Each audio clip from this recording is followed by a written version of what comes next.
Call the meeting to order. Please rise for the pledge. I pledge allegiance to the flag of the United States of America and to the republic for which it stands, one nation under God, indivisible, with liberty and justice for all.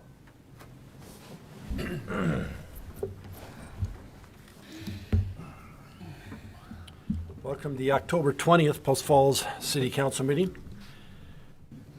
Shannon, please note all council members are present. And under ceremonies, appointments, announcements, we do have 3 or 4 different announcements. Residential fall cleanup is this Saturday, October 24th. Pickup will be one day citywide. Items must be placed at the street by 6:30 a.m. All items are to be bagged, bundled, or in a garbage cart, and items must not exceed 4 foot in length and 4 foot in width. For more details, visit the city's website, postfallsidaho.org. Free Community Recycling Day is also this Saturday, October 24th, from 10 a.m. to 2 p.m. at City Hall. The Post Falls Police Department will be there collecting unused prescription drugs for proper disposal. There will also be paper shredding provided by Mountain West Bank. We are celebrating Halloween a day early this year at City Hall. There will be drive-through trick-or-treating on Friday, October 30th from 2 to 4:30 p.m. Gather your family in the car and drive through the parking lot at City Hall for Halloween fun and treats. This is a free event and open to the public. Daylight savings time ends Sunday, November 1st at 2 a.m. Don't forget to set your clocks back 1 hour on Saturday night. Election Day is Tuesday, November 3rd. To request an absentee ballot, early voting information, and to check your polling place online, visit kcgov.us/elections. And having tried to drop my absentee ballot off yesterday and see the line of people coming out the door and the fact that there was no parking available, it's going to be a robust election, which is good to see. So you may want to plan early. Last week, the Idaho Recreation and Parks Association was able to hold their Idaho Conference at the Red Lion in Post Falls. The conference had been delayed from spring due to COVID. The conference committee did an excellent job of hosting the conference while keeping both hotel staff and attendees safe in this COVID environment. Dave and his team took lead on the conference committee. Hats off to everyone involved. I had an opportunity to go down and give a brief welcome, and also Councilor Anthony came by the banquet and performed the swearing-in ceremony for the new IRPA board. Brian Myers and Joe McDowell from the city are on the board. Last, I want to congratulate a few of our staff who received awards during this conference. Tracy Stevenson, Recreation Manager, received the Professional Award for Recreation. Preston Hill, our Urban Forester, received the Professional Award for Parks, Trail, and Conservation. Haley Carver, Administrative Specialist, received the Outstanding Support Staff Award, and the city, with Dave and his team, receiving the Outstanding Innovation Program for the Downtown for a Day program. Thanks to these award winners and the entire park and recreation staff for all that they do to help us build a better community, especially in these trying times of COVID. Are there any amendments to the agenda? There are none tonight, sir. Are there any declarations of conflict, ex parte communications, or site visits? Would you please present the consent calendar? Item A is minutes from the October 6th, 2020 City Council meeting. Item B is payable September 29th through October 12th, 2020. And item C is memorandum of understanding with Kootenai County for use of the Post Falls City Hall building as an evacuation center during emergency for the Kootenai County Department of Motor Vehicle Satellite Office and the Kootenai County Veterans Services Office. And item D is Pradera Subdivision Construction Improvement Agreement. And item E is retaining Lake City Law Group as litigation counsel. Any questions on the consent calendar? Seeing none, I'd entertain a motion. I'd move to accept the consent calendar as presented. Second. Motion second, further discussion? Roll call, please. Borders. Aye. Thorson. Aye. Wolf. Aye. Anthony. Aye. Malloy. Aye. Wilhelm. Aye. Motion passes. Thank you. Next item on the agenda tonight is public hearings, and we do have one, Creative Homes zone change. And I will open the public hearing.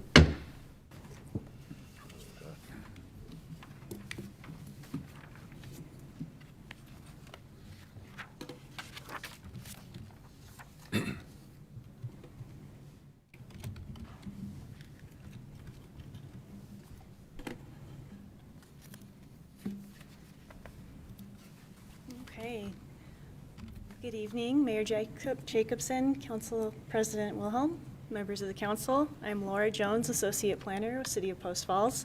I'm here to introduce the Creative Home Zone Change. The applicant is Olson Engineering, and the property owner is Keystone Partners LLC. Tonight, Jeremy Terzulli is here to speak on behalf of Olson Engineering.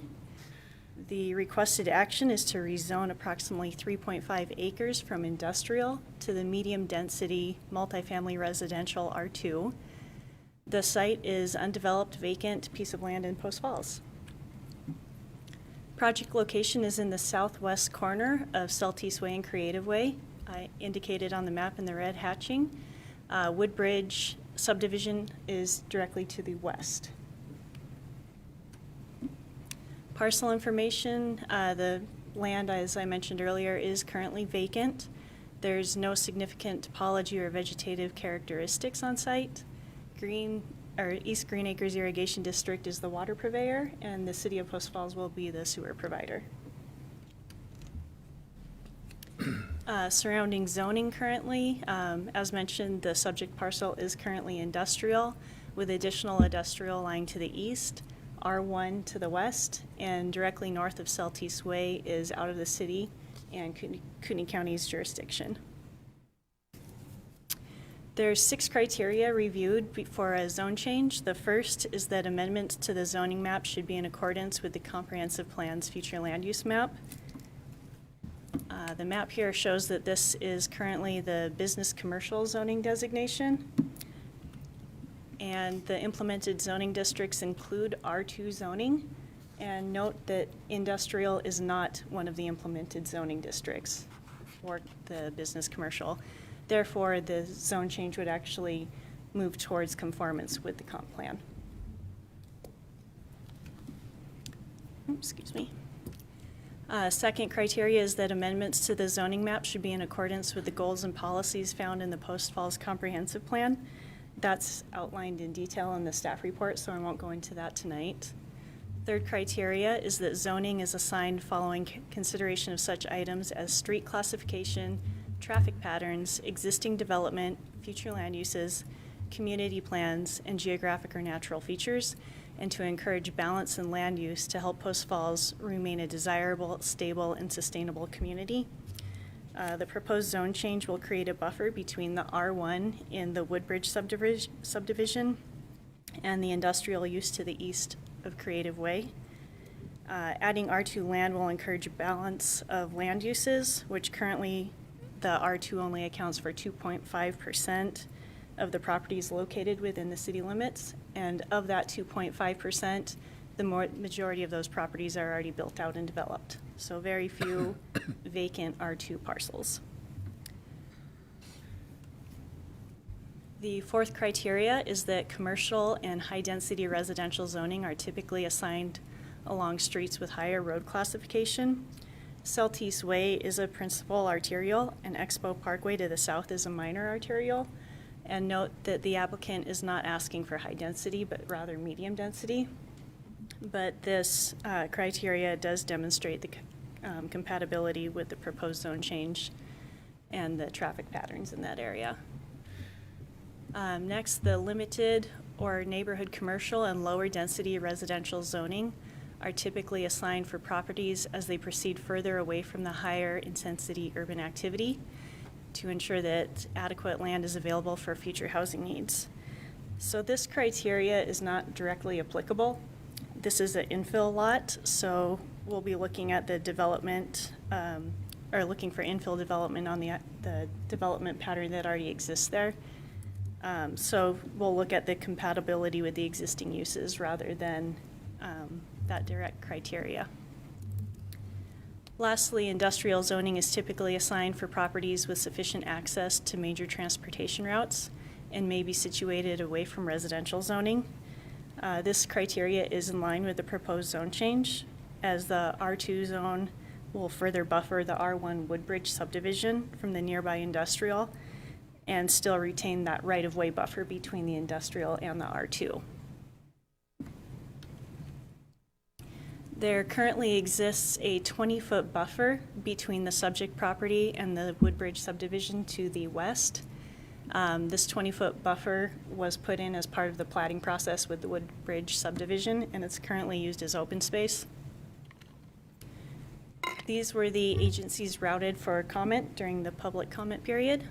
Of these agencies, 3 responded: Post Falls Police Department, Post Falls Highway District, and Kootenai County Community Development, all neutral on the project. We did not receive any public comment. That concludes my presentation on Creative Homes. If you have any questions, I'm happy to answer them. Any questions of Laura? Al? Laura, you indicated that R2 right now, we're 2.5%, but there really isn't any true big difference between R2 and R3. I mean, it's such an insignificant difference that, couldn't we lump those all together? We did not for this statistic. It is strictly the R2 just because there are higher dwelling units per acre on the R3. But not significant. I think the difference is 6 dwelling units per acre. 6, yeah. So, Okay.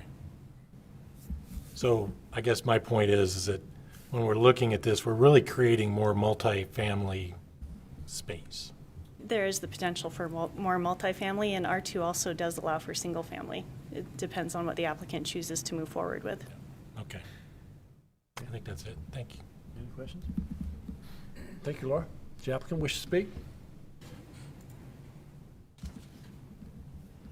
Shelley? Name for the record, please. Jeremy Terzulli, on behalf of Olson Engineering.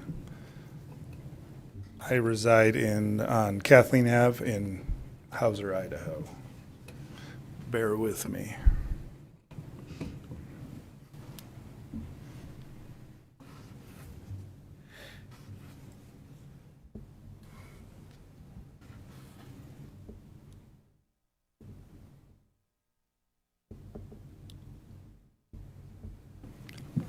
Not sure it's reading it.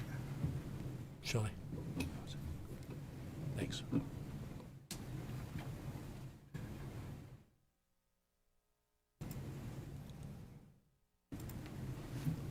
Perfect. Thank you, Laura.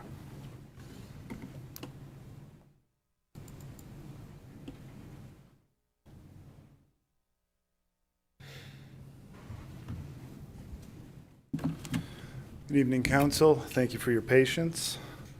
On behalf of Olson Engineering and the potential buyer of this property, Creative Custom Homes, they are a local builder in Kootenai County. And I will kind of gloss over some of the things that Laura went over, and then I would like to focus in on our overall plan for this project. There is obviously a current substantial lack of these medium-density development projects within the city of Post Falls. There are a lot of reasons for that. The zoning limitations, cost of land, overall construction costs. A lot of builders have their model, these 0.15, 0.2 acre lots, single-family dwellings. They know their price point. It becomes very, very simple formula, and then they move forward and get these things constructed and get them sold.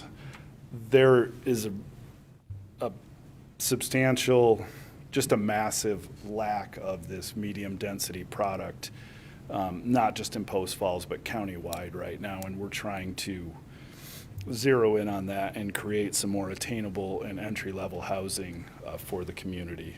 That is the overall goal.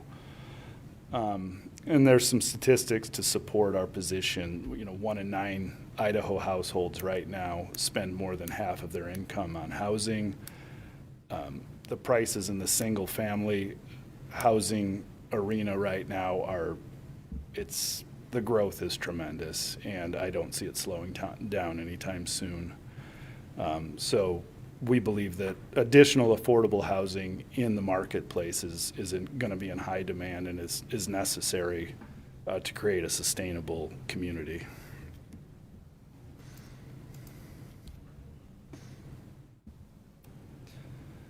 Again, this is the future land use map, which shows that we're complying with what the future land use map, and Laura went over this.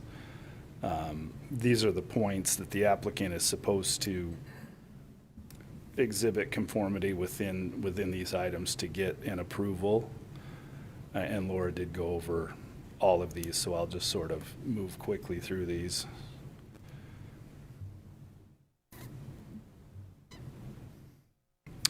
So the proposed development is going to be for single-family homes within the medium-density zoning. So we're not going for a condo plat. What we're doing and what our proposal is for twin homes. This will allow us smaller lot sizes, and in essence, I want you to envision a duplex, but that party wall, that shared wall of a duplex, will also be the property line, and therefore it will allow an individual or a family to own that property fee simple, and it will not be a landlord-tenant situation. Those owners would be able to own their home. It will be a substantially smaller lot than the conventional lots within the R1 zoning. And honestly, to make this project pencil, we do need the higher density, simply because of, in the earlier slide I showed, the rising cost of land and these infill opportunities. It limits a developer and a builder as to what they can do. And we believe this product, there isn't a lot available in our marketplace, but we believe this product is needed to allow that entry-level house price. And I'll get into that a little bit in a minute. Other items of the development are to utilize the multi-use paths that are in place. The city park at the Woodbridge development is a wonderful park, so these people on smaller lots with not a lot of yard space will be able to enjoy the multi-use path that encompasses the Woodbridge development, use the city park within the Woodbridge development, and still have the benefit of home ownership. We believe this development is strategically placed for that workforce housing with its proximity to Coeur d'Alene, Spokane Valley, Spokane, Post Falls, major corridors, Celtice, Interstate 90. We believe it's positioned really well for this type of product. And when we talk about scaled housing, I think one of the sort of the misinterpretations of the higher density zoning tends to be apartment buildings, right? Nobody wants to live next to an apartment building. It is a must. It's needed for every community, but again, and I'm no exception, I don't want to live next to a 12, 15, 24 unit apartment building. We're proposing, like I said, this twin home concept. The housing will appear not that much different than a single family residence. It will be sort of that duplex design with the property line on that party wall. So we'll design it in a way to blend with the neighborhood context, offering higher density residential, buffering from the Woodbridge subdivision to the industrial land to the east. And this is sort of an example. This is a rendering that we were toying with in the very beginning. We haven't done any additional renderings yet because architecture engineering costs money. Step one is to get the zoning correct, and then we'll start to tweak the design. This design shows a triplex, but I'd like you to kind of sort of envision and cut off this third unit here and sort of envision this as the facade with the property line between the garages here, or vice versa. But I think that's sort of what we've zeroed in on. And we would line these up over in this area here with the front of the structure in both instances facing east or towards Creative Way with a private road down the middle. And I have a slide that shows that a little better. So again, this would be the floor plan that we're talking about, sort of cut off this third unit here, envision this here with a property line going right through here. And my final slide is a version that we've been working and put in front of the city. And so this would be Creative Way, Celtice, the Woodbridge subdivision here at the bottom of the screen. Envision utilizing the approach off of Creative Way, creating a private road with having some of this housing on either side of that private road. We would talk about rear loading garages on the east side of this private road and front loading garages on this side, with the backyards facing that multi-use path and that 20-foot right-of-way. So 2-story, we're not talking high-rise, mid-rise apartment building, smaller lots, and just imagine this product continuing to the south.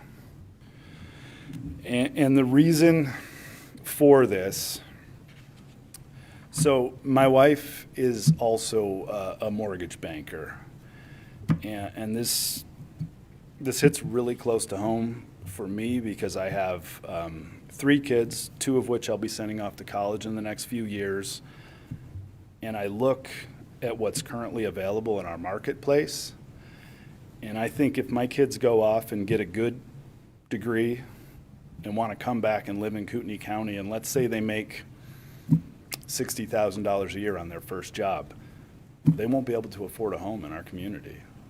The product does not exist. So I had my wife run a little scenario. The median household income per the last census in Kootenai County was between $50,000 and $55,000 per year.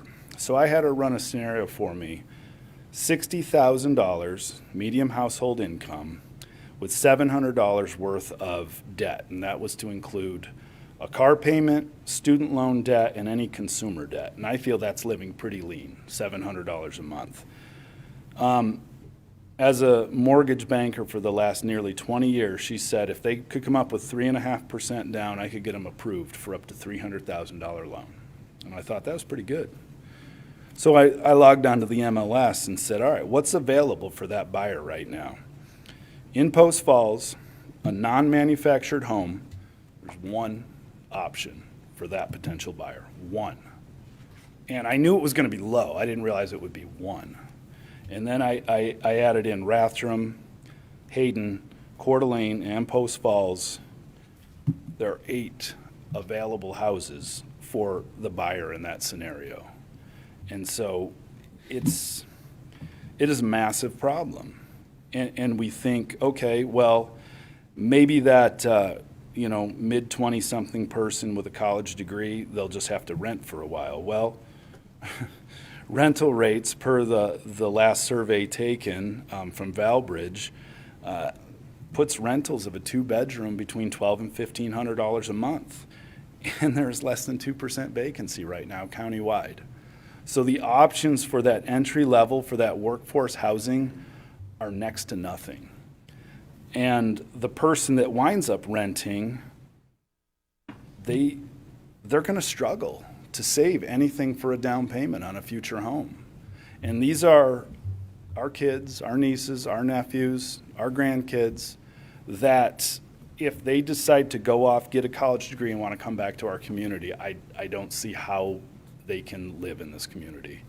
So honestly, I do take it very, very personally that we have a huge housing crisis right now. We don't have any place to put the person that frames our house or does the foundation or pours the driveway, in essence, may not be able to afford to live in that house that they're working on. And there's a huge imbalance here, and it's nobody's fault. It just sort of happened. The secret is out on Idaho. People want to live here. People want out of the major metropolitan areas, and they can afford to come here and live, and it's pricing locals out of the market. So I believe supply and demand will help stabilize that a bit. If we can create more of an entry-level product that locals can own, build some equity in, save for a down payment, and then move up in housing, I believe that's step one towards a solution. In order to do that, we need some favorable zoning. We need some amendments to the code, perhaps even some incentives to a developer and a builder that can hit a targeted price point. And then we need a developer and a builder willing to do it. This is by no means a slam dunk for our developer and for our builder. There's risk involved here because this is sort of an unproven product. We believe it will work, and we're talking of a price point, sub $280,000, depending on where they sit. We're even toying with the idea $250,000. Lumber prices currently have sort of made us rethink that a little bit because lumber prices in the last 6 months have gone up on average 40%. We believe that'll stabilize a little bit as the borders open up between Canada and here, but again, we have to wait and see on that one. Step one would be for us to get a zoning that allows for the density for us to attempt to roll out this product. And again, we really want to stress the point that the developer is taking a chance on this one and trying to create a product that can sort of fill that missing middle that everybody talks about, apartment or single-family dwelling. And right now, single-family dwelling average price, the last data that I got is about $349,000 in Kootenai County. So that is it for me for right now, unless any of you have any questions. Steve, go ahead. I just have a couple questions. Okay. So I like your project. What I'm hearing from you, you'll be very selective on who buys these. If an investor comes in and wants to buy these and use them for rentals, are you screening your buyers that somebody just doesn't come in and buy 2 of them and turns them into rentals? How are you going to get, you're aiming for the young couple trying to do it. Right. How are you going to achieve that goal? Because almost everything that goes on the market now, investors are swooping in and paying $20,000 to $30,000 more than a young couple can do it. I agree wholeheartedly with you. We haven't gotten that far with this yet. I guess I will not be the broker on this, and I ultimately will not be the developer on this. I'm going to be the project manager working on behalf of the engineer. I am a licensed real estate agent. I don't know if you can control that. Yeah. And at the end of the day, let's be honest, money talks, right? So I think what you're saying is how can we control that? I don't think that the developer and the builder, well, they can control it. Yeah. The real estate agent's job is to, Screen the buyers. well, to present all offers as Yeah. well, and so if a developer comes in and says, I want everything on the east side of the street and I'll pay you your asking price on every one of them, I think a builder who is just a local guy, who's going to be using local resources, local contractors, and will have to open up his lines of credit with his lender to build these, I think he would be very enticed to move on an offer like that.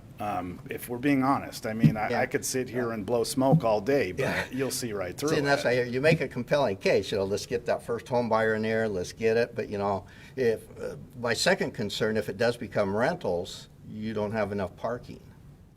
Because every one I went by like this with that small, if you just have a single car garage, everybody has 2 or 3 cars. Where Well- do they plan the excess cars to park? This product actually does comply with the parking requirements because one will be within the garage and one will be stacked on the driveway surface. And then additionally, it's hard to do a lot of preliminary work because step one is to get the zoning and make sure that you get your approval before you spend a whole lot of money with the engineers, the architects, the designers. We've engaged with city staff and we're actively talking about this product, but everybody says pump the brakes, you got to get your approval first. We're talking about additional parking areas for guest parking. So it would in essence be in compliance with the parking restrictions within the City of Post Falls code. And I I don't have an easy answer for you. How do we control who the end buyer for this is? Council President Wilhelm, it sounded like you had something to say about this. Well, I know for a fact that you can control the buyers, because I've done that for 28 years as well. I'm aware. And so, like, up at North Place, on Idaho Street, Viking Construction put restrictions on those homes where you couldn't rent it for the first year. You had to be an owner occupant. And if you wanted to sell it within that first year or rent it, you had to give Viking Construction the first right of refusal to buy it back. Did they put that in the covenants? They did. So maybe that's an excellent way, is that council can help guide those covenants. Well, I don't think there's any of us that think that an investor's not going to come in and buy those all, because they are. Yeah. Mr. Wilson, you have something to add? Maybe. You're taking your mask off. Getting ready to talk, sliding the mic up, taking the mask off. So we're getting a little bit down in the weeds. Zoning is really a bigger picture. Does this comply with the vision that's been set in the comprehensive plan? The parking, those are things that we look at when there's something, a site plan that's been developed. We have established minimums that are built into our code to make sure that we're at least providing the minimum necessary for addressing that. We typically don't condition zone changes to add those types of languages. We can, in certain circumstances, have a development agreement that addresses certain things. We typically leave those for our mixed developments, the tech mixed zone, the commercial mixed zone, the residential mixed zone is typically where we see those development agreements.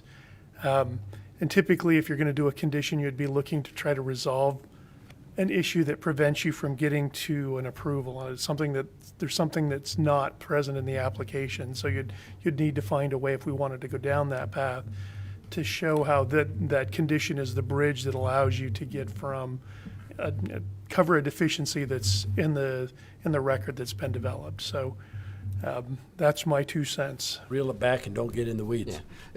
Something. I said, the only reason I brought it up is because part of the case you're making is having housing for people, first-time home buyers. And so that's the only reason I'm bringing it up, because that's part of the record, and that's why we're looking at this for zone changes, to give younger people an opportunity. And to me, we're defeating our purpose if developers come in and rent it more than ever. So, and I know it has nothing to do with the zone change, it's legal, but and part of the argument is, you know, the housing for first-time home buyers, and And that's one of developers the aren't tricky first-time home bits buyers. So. with the presentation, where there's always this tension between, do you stick to just the approval criteria? And if we were doing that, you wouldn't have heard anything about affordable housing, any of that. It's just, how does this fit with the approval criteria? So when you open that can of worms, sometimes you open it up to having more questions that strictly would be appropriate. Okay, Steve? Yep. Any questions? Thank you. One quick question for you. Is this proposed property to the east or to the west of the current Woodbridge housing developments? It would be to the east. To the east, okay. Yes. So between Woodbridge and Creative Way, there's a narrow strip of undeveloped land there. Thank you. Thank you. Okay. I Shannon, will anyone wishing to See testify? you at rebuttal if necessary. Okay. Thank you again. We have none. Probably not going to rebut that, I don't think, are you? There's no one wishing to testify. Do you care to rebut? Public comment? Is None. anybody here? None.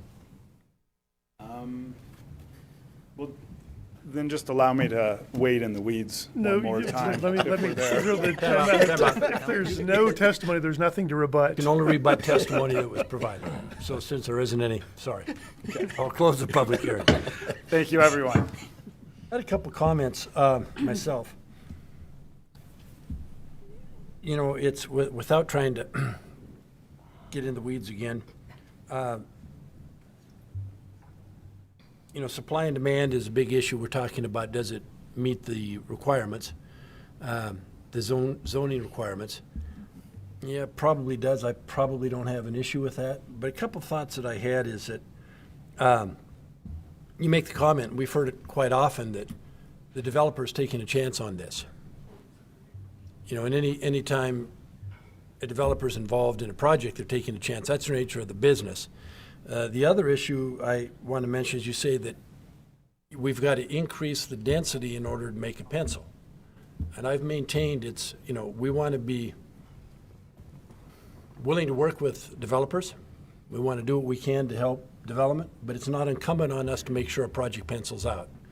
And so we see more and more people coming forward. They've bought the property, prices go up, and I understand that. I know what lumber's done, but they're then coming in for zoning changes saying, well, we can't develop it unless we get a higher density. And again, it's not that I'm opposed to what you're doing, but that gets to, after a while, that starts to fall a little bit on deaf ears for me, because that's the nature of the development business. So, I just wanted to share my thought on that. Linda? I have a question for staff. I thought we were getting away from private roads.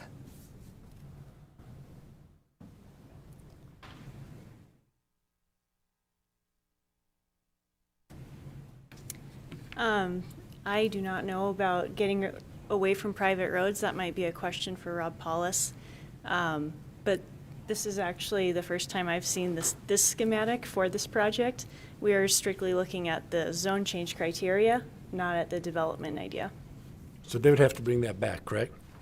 Yeah, they will end up going through potentially a subdivision process, and then the planning commission would see that and look at it at that level. Okay. So if they're looking to do lot lines, they're going to have to subdivide. Anything else, Linda? No.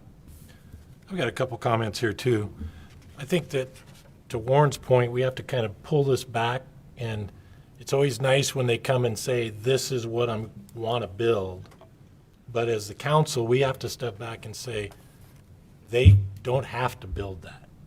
If we approve this zone change, they could sell it tomorrow and the next guy can do whatever fits.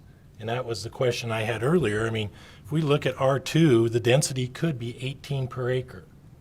Even though this developer isn't going down that road, we've really got to put that aside. Isn't our 212, Al? It says right here, twin homes can be up to 18 per acre. Okay.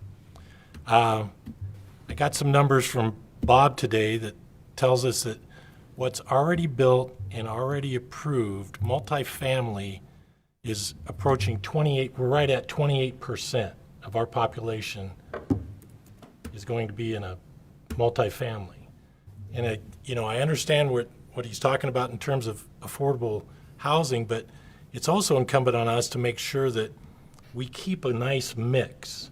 And we can't always fall back on, well, this is what we need for housing, because we could end up, 50%? Half of our town is multifamily? We're already at 28%. I think I would be leaning toward leaving this alone just the way it is right now and not making the opportunity to have more multifamily out there. With what's already available in the city of Post Falls, we could zoom right past that 30% already, and then this is just that much more property. Linda? I'm not sure that's a criteria, though, for a denial. Is it, Warren? So, how to answer that? We have adopted criteria that those are the criteria that we look to. Those are in your staff report. I scrolled off that section. Let me see if I can get to it really quick.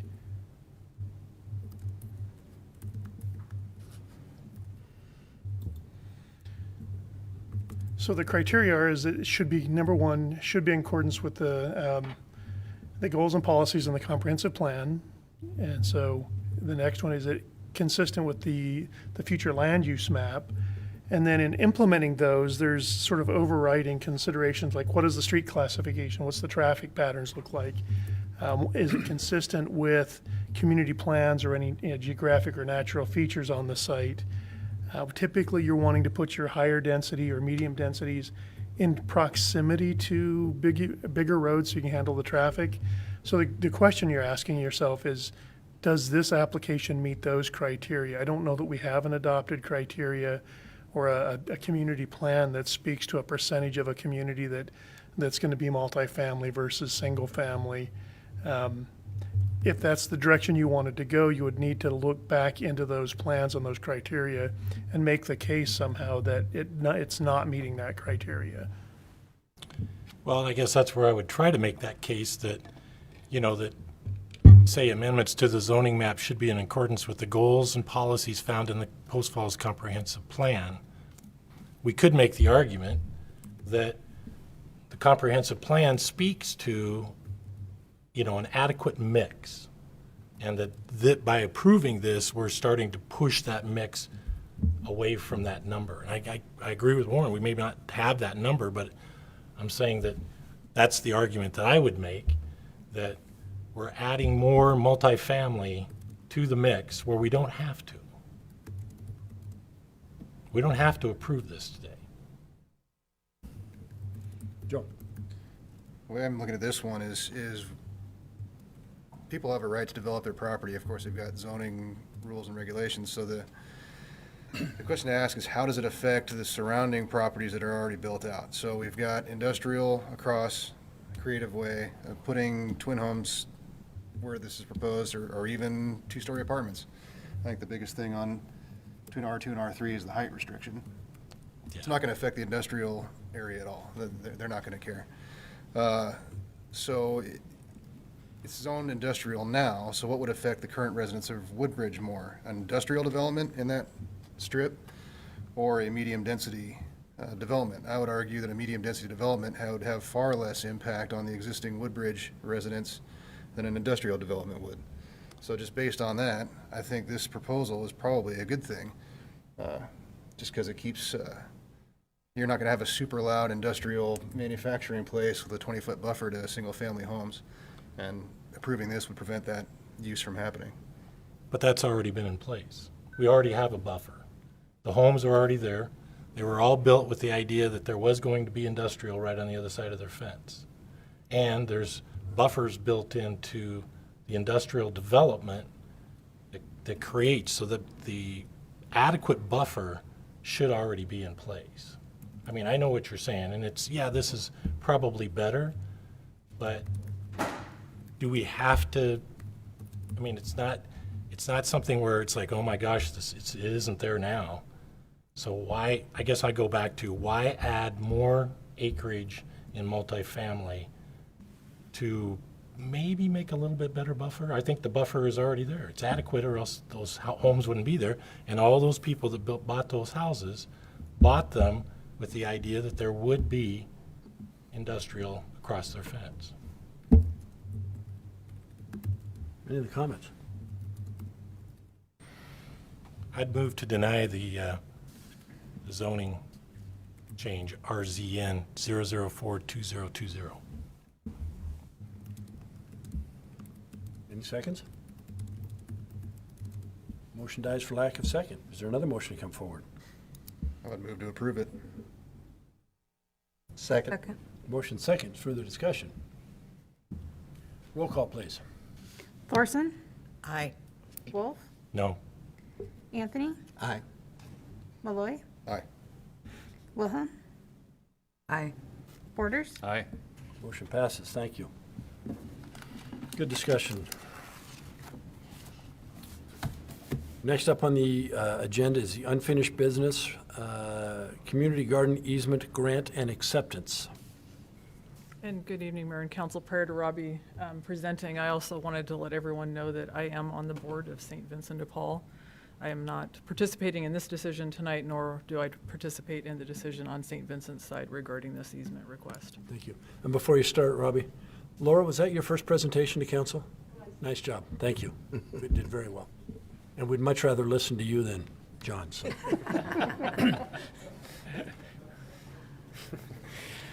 Good evening, Mayor, members of council. Robbie Quinn, Parks Planner. And I'm here seeking council's approval to accept and grant easements between the city of Post Falls and Meadowood Glen. And just quickly going over background that you've heard before, our community garden site located just north of Black Bay Park along 3rd Avenue, approximately 2-acre site. essentially undeveloped with one little rec building and a few garden plots and then native landscaping. And so at the beginning of the year, the city contracted with JUB engineers for construction drawings for a parking lot and access paths throughout the site.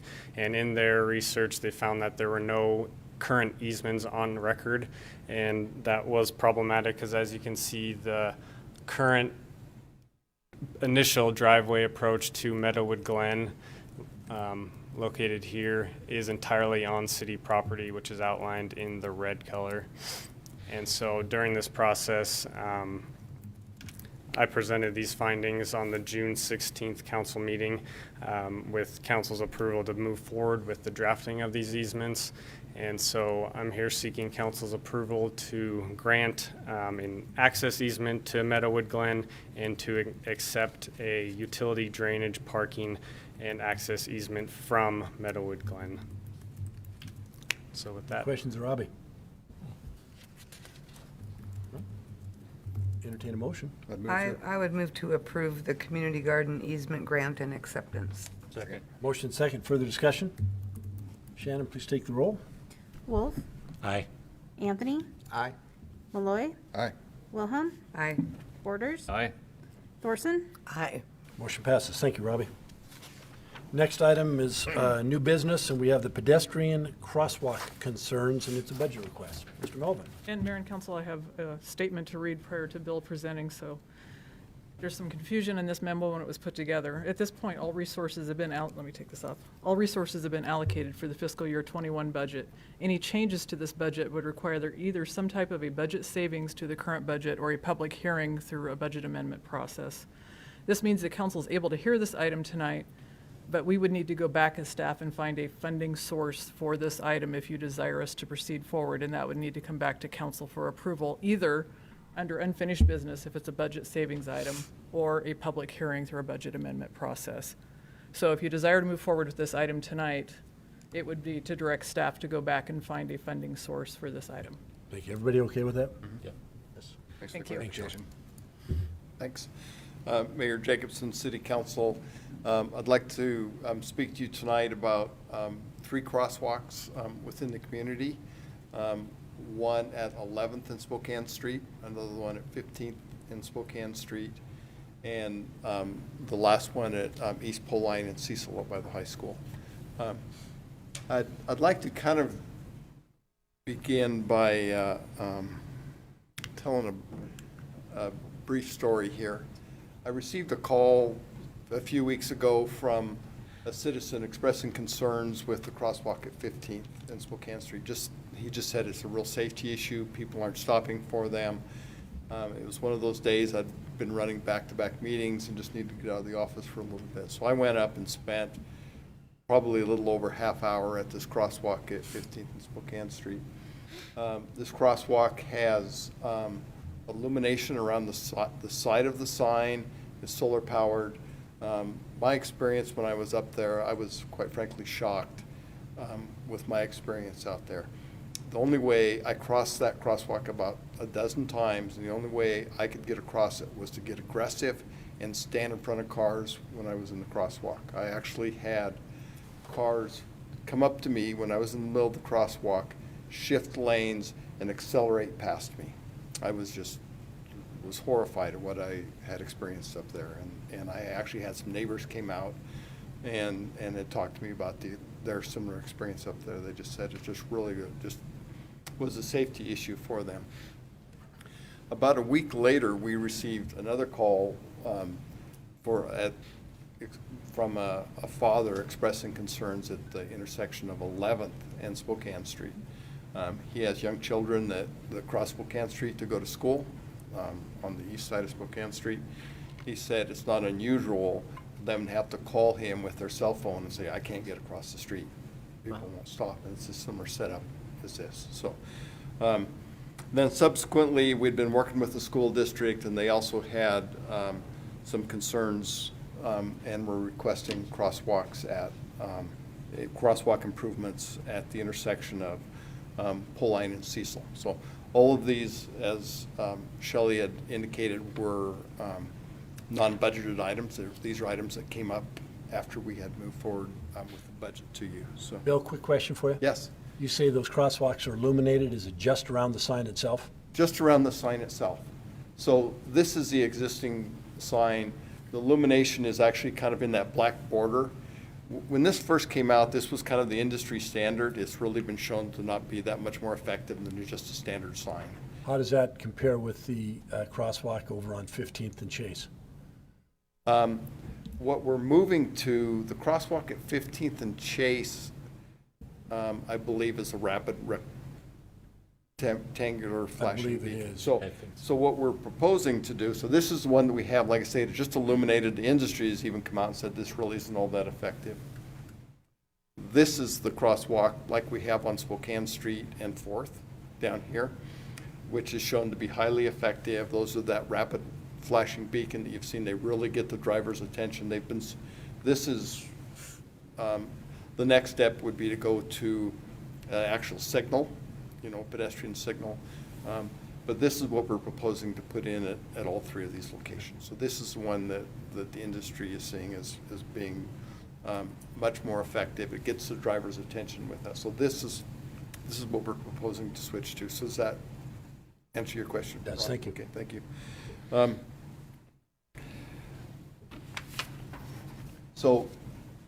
And the good thing about these rapid rectangular flashing beacons with the solar lights that we have is that they can be moved. So if in the future we decide we need to upgrade and go to something more effective, or one of these intersections has a signal in the future, 15th, someday we'll have a signal, we can take these crosswalks and move them to a new location in the community and reinstall them and use them elsewhere. So anyway, this is what we're proposing is the rapid rectangular flashing beacon at both, and so this would be a retrofit at both 11th and 15th Avenue, okay? At Pulline and Cecil, so this is the intersection at Cecil and Pulline Avenue. Here, the photo on the right is a highlight of the photo on the left. You can see a pedestrian crossing there. People are stopping, but there's just a lot of traffic there, and the high school has expressed concern with us. So we want to install rapid rectangular flashing beacons at this location as well. And at all of these spots, once that's done, we'll continue to monitor effectiveness of them.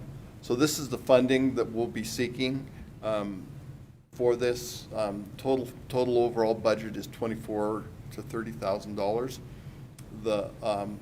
For 11th and 15th Avenue, the combination, since there's an existing structure there, we've got the solar panel and some other stuff, it's not as expensive for us to retrofit to the rapid flashing beacon. This would buy the equipment, and then our public works folks would install the actual equipment, is what we've done.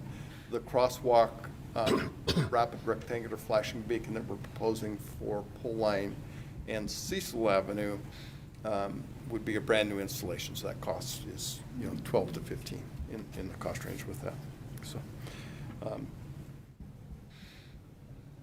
So we brought the item forward to you as new business as opposed to putting on the consent agenda, because we really want to start a community awareness program towards safety pedestrian. I mean, it's something that we need to do. We'll probably reach out to the press, look and see what some of the other local communities are doing relative to this, but we obviously need to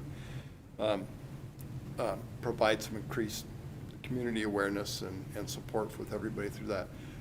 With Lieutenant Brannell and Ross Junkin, we're doing some increased enforcement in these locations.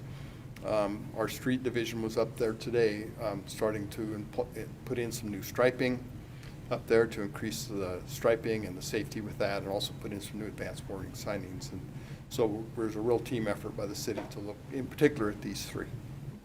But most of all, we're also requesting community support and awareness towards pedestrian safety. That's why we're here with you this evening under new business, because we wanted this to be televised. We want the public to start paying attention to what we have going on for pedestrian safety in the community. So with Mayor Council's direction, we would go out and seek and find the appropriate funding and return to you once we have those budget line items. Couple comments, Bill. Yes. The Rotary Club of Post Falls, and I say that I'm a member, but I've been Yes. a very poor member for about the last year, so I had nothing to do with it. But they donated the crossing at Chase and 15th. Yes. They're dedicating a second crossing, I believe, out by Prairie View Elementary, if I'm not mistaken, Yes. on Horsehaven in a week from tomorrow. 2 weeks from tomorrow, whenever it is. Yes. And I fully support this, but you got to get the kids to push the buttons. I come down Chase Road and I watch kids walk back and forth in that crosswalk, refusing to push the button.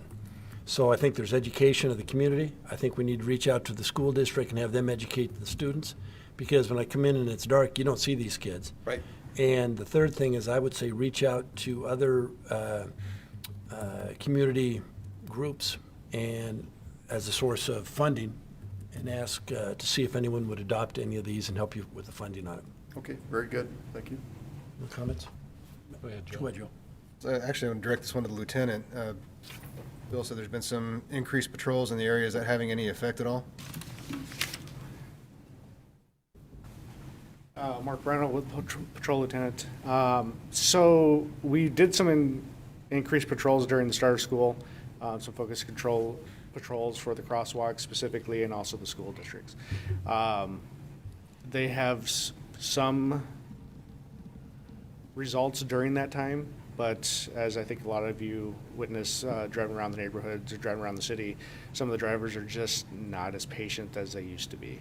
The lighted signs, I think, are highly effective. There's one on Mullen by Northwest Specialty that you see being used quite frequently, and that's highly effective compared to what is on those streets right now.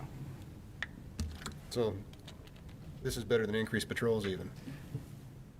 Well, it's better than, it's more effective because it's there all the time compared to the increased patrols. We have limited number of patrols and lots of calls to go to, so. Understood. Thank you. Thank you. Al?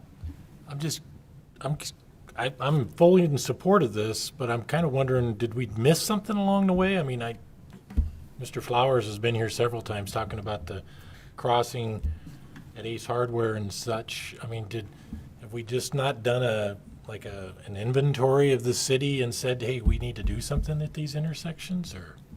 Well, this one came to light in particular from our observations after the concerns. I guess my follow-up to that would be, I'm all for finding the 30 grand. I'm sure we can find it somewhere in the budget, but I'm hoping that sometime between now and budget time next year, someone will go out and look at some of these other intersections and come back with a number and say, you know what, we really got to do this citywide. Well, and as you continue to expand, Yeah. and they made improvements to Spokane Street. Yeah. And if you go out Chase Road with all the development out there, it's just, traffic has increased, and you're right, we do need to focus on that. So Counselor Wolf, we have done some of that in working with Rotary and the school district to identify areas that would qualify for the rapid flashing beacon. Flashing beacon. We have a list of, for especially the school crossings, the more important ones. And so Rotary was funding those, and they funded, this is the second one, as the mayor said, this year. They're funding them based on that priority list. Okay. And so these are on a list. It's just that has been probably not as high of a priority as some of our other projects and improvements. Gotcha. Great. Thank you. Just a couple of things. So is the Rotary, that's their retail value, the 12 to 15? Is that the retail value that the Rotary is? Yes, a contributing? portion of it is also our Public Works Director, John Beecham. His guys will go out and they will do some of the concrete work and such. So it really is a partnership between Rotary and the police department, our engineering department, and Rob Paulus and Bill Melvin work really well with those folks to get these grants approved. And then our Public Works Department goes in and helps with the concrete and some of the stabilization work. So that 12 to 15 per that you just had up there, that's more than what it's costing because there's the partnerships? So is that the retail value? That's the retail so value of buying the equipment. buying- We also have some staff time and concrete and stuff that goes in there. And my other observation is anecdotal. because I drive Spokane Street between Celtice and Pole Line, that's my milk route on the way to and from home. But I will tell you that one of the scariest things, I know of what you speak, when you are being a conscientious driver and paying attention and you see that someone's going to cross, if you're in the inside lane, I am always so hesitant to give someone on that side of the street because I slow down and stop for them. And I've had people just zoom by on the right. So it always scares me for the pedestrian, thinking they're going to assume that once they get past me. But yeah, it is $12,000 to $15,000 is really a small price to pay for what is at many of these crossings an accident. That anytime you have a vehicle versus a human being, you know that the vehicle is going to come out ahead. But yeah, it is just, I see that on an almost daily basis on Spokane Street in that particular stretch, that it is just amazing that there has not been more horrific accidents. So I would certainly support it. Linda? I would make a motion to direct staff to go back and find a funding source in the Yes. budget for those 3 flashing beacon lights. Second it. Motion in 5 or 6 seconds. Further discussion? I would just suggest, again, reach out to community service groups. We'll see what See we if you have. can get additional Okay. partners. Once we have funding, we'll return. Thank you. Perfect. Roll call, please. Anthony, Aye. Malloy, Aye. Wilhelm, Aye. Borders, Aye. Thorson, Aye. Wolf. Aye. Motion passes. Thank you. Thanks, Bill. Thank you. I wonder if anybody wondered why you were walking back and forth 12 times out there. Actually, one of them thought I was an undercover cop. Okay. And doing a sting operation. Okay. Next up tonight is administrative staff reports, We have none tonight, sir. followed by citizens' issues. And this section of the agenda is reserved for citizens wishing to address council regarding a city-related issue that is not on the agenda. Seeing no takers. Next item up is mayor and council comments, and I do have a proclamation on Safe Infant Sleep Awareness Month. And I see Liz has joined us in the back. Whereas sudden unexpected infant deaths, SUID, is a sudden and unexpected death of an infant birth to age 1 year in which the manner and cause of death are not immediately obvious prior to investigation. And whereas sudden infant death syndrome, SIDS, is a subset of SUID and remains the #1 cause of infant death between the ages of 28 days of life to 1 year. And whereas the tragedy of SUID can happen to any family regardless of race, ethnicity, or economic group. And whereas evidence-based research has proven that when babies are placed in a crib alone, in the parent's room, on their backs, on a firm crib mattress with a fitted crib sheet, using no crib bumper pads, pillows, blankets, quilts, or stuffed animals and toys in a smoke-free environment, they will sleep safest and reduce the risk of SIDS and prevent many other infant sleep-related deaths. And whereas Inland Northwest SIDS Foundation is a statewide not-for-profit organization dedicated to providing infant-safe sleep education, bereavement support services, and creating community awareness around preventing sleep-related infant deaths. And whereas during the month of October, Northwest Infant Survival and SIDS Alliance will hold special events including Run for the Angels on October 11th and distribute safe infant sleep educational pamphlets, cribs, and wearable blankets to families in need, therefore providing the best opportunities for all babies in Post Falls to survive and thrive. Now therefore I, Ronald G. Jacobson, Mayor of the City of Post Falls, do hereby proclaim October 2020 as Safe Infant Sleep Awareness Month in Post Falls, Idaho, in order to raise awareness about preventing sleep-related infant deaths and to encourage infant-safe sleep practices so that no parent will have to endure the tragedy of the death of a baby dated the 20th of October, 2020. Did you want to make a quick comment? If you don't care. Please. We usually don't have a lot of comments, but if you would, and I think many of you are familiar with the work and the effort and the time and the persistence that Liz and her staff have. So it's always a pleasure to Have you come up? Name for the record, please, Liz. Elizabeth Montgomery, Executive Director of Northwest Infant Survival and SIDS Alliance. On behalf of myself and my esteemed Board of Directors, I thank you, Mayor Jacobson, and Post Falls City Council for proclaiming October Safe Infant Sleep Awareness Month to help us bring awareness to the importance of safe infant sleep in our community.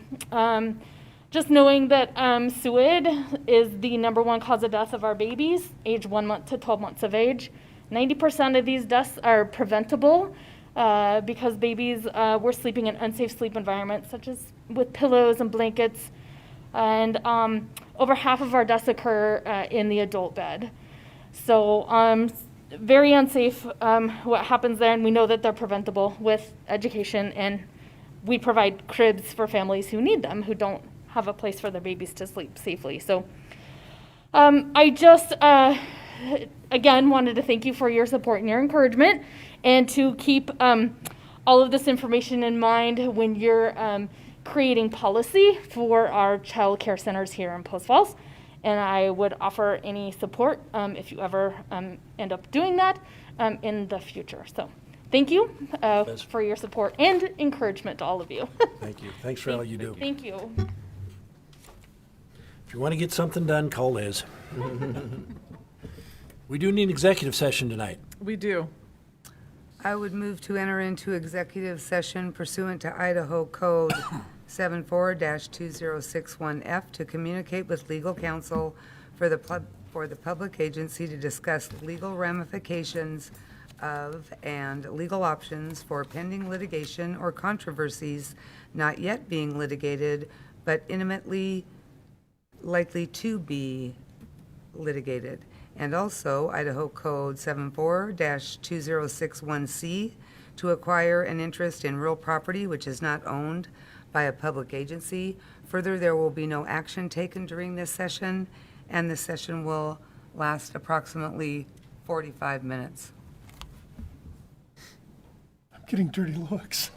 I'm trying not to make eye contact. So 45. I warned him if it goes 45, it may fail. But do I have a second? Second. Motion second. Further discussions other than the time allotment? Roll call, please. Malloy. Aye. Wilhelm. Aye. Borders. Aye. Thorson. Aye. Wolf. Aye. Anthony. Aye. Motion passes. Thank you. We'll enter into executive session. Hopefully be out sooner than 45 minutes. I thought it was 40.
Motions to come forward. Adjourn? All those in favor? Aye. Meeting adjourned. Thank you very much. Sit down.